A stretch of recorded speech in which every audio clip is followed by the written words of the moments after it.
10টা বাগান যদি এখনো মাথা উঁচু করে দাঁড়ায় থাকতে পারলো, আমার বাগানটা কি দোষ করলো? একটি গাছ বড় হতে লাগে বছরের পর বছর, আর একটি স্বপ্ন গড়ে উঠতে লাগে তার চেয়েও বেশি সময়।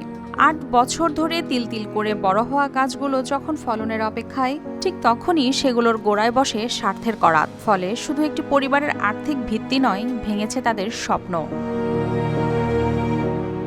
মৌলভীবাজারের কমলগঞ্জ উপজেলার রাজকান্দি বন রেঞ্জের আদমপুর বনবিটের কালিঞ্জি এলাকায় বন বিভাগের উচ্ছেদ অভিযানে কেটে ফেলা হয়েছে প্রায় 1200 কমলা ও মাল্টার গাছ।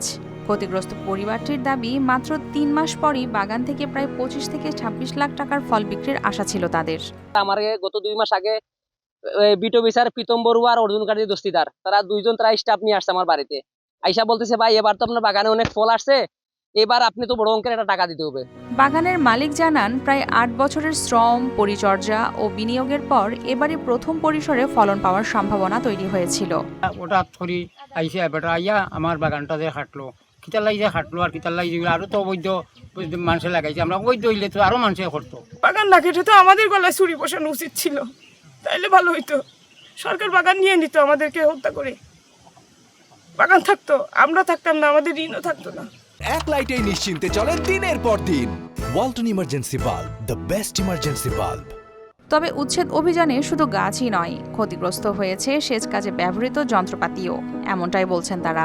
এছাড়াও বন বিভাগের লোকজনকে চাঁদা না দেওয়ায় এমন ঘটনা ঘটেছে বলেও অভিযোগ তাদের।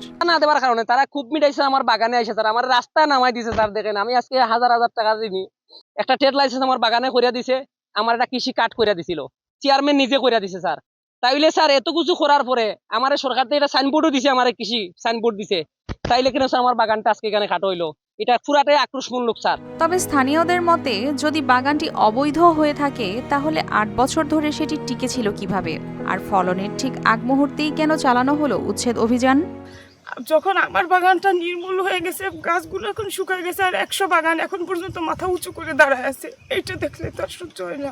তাই যদি হইতো তো নোটিশের মাধ্যমে তাদেরকে দিয়ে সময় দেওয়া যাইতো, 2 মাস পরে 3 মাস পরে ফলটা বিক্রি করা যাইতো, তারপরে কিছু উপকৃত হইতো উনি। অন্যদিকে বন বিভাগ চাঁদার অভিযোগ অস্বীকার করে জানিয়েছেন, সংরক্ষিত বনভূমিতে অবৈধ দখল উচ্ছেদের অংশ হিসেবেই এই অভিযান পরিচালিত হয়েছে। অভিযোগ একেবারেই ভিত্তিহীন এবং অমূলক, এবং এই ব্যাপারে আসলে ওনারা কোনো যদি তথ্য প্রমাণ উপস্থাপন করতে পারে তাহলে তারা লিখিতভাবে আমার ঊর্ধ্বতন কর্তৃপক্ষকে জানাতে পারে। আমরা আসলে জবরদখলকারীর বিরুদ্ধে একদম জিরো টলারেন্স নীতিতে চলছি।